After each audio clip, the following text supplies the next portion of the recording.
সবার প্রিয় বিধায়ক ক্যানিং পূর্বের মাননীয় শওকত মোল্লা মহাশয় উপস্থিত, আমাদের সমস্ত ব্লকের নেতৃত্ব এবং অঞ্চল নেতৃত্ব এবং সামনে বসা সমস্ত কর্মী ভাই ও বন্ধুগণ, আজকে এই যে শীতকালীন যে একটা সম্মেলন আমরা করছি, এটা সম্পূর্ণ আমাদের বিধায়ক শওকত মোল্লা মহাশয়ের মস্তিষ্ক প্রসূত এবং পরিচালনায় মহসিন গাজী মহাশয়।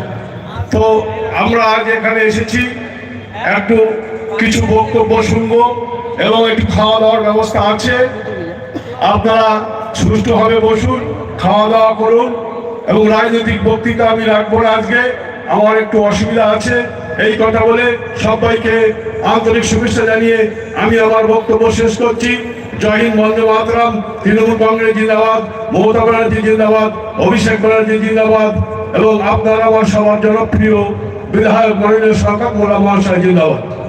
ধন্যবাদ নিজাম ভাইকে। এখন বক্তা রাজু পোদ্দার সাহেব, ভাঙড় একের নেতা রাজু ভাই। রাজু দাস, এক মিনিট দাঁড়ান, আমি ক্যামেরাটা আড়াই করলে। হ্যালো হ্যালো হ্যালো, আমাদের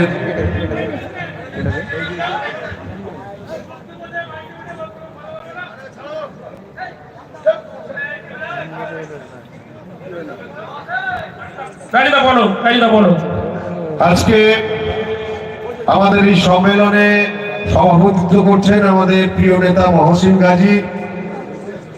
ইতিমধ্যেই আমাদের সকলের প্রিয় নেতা,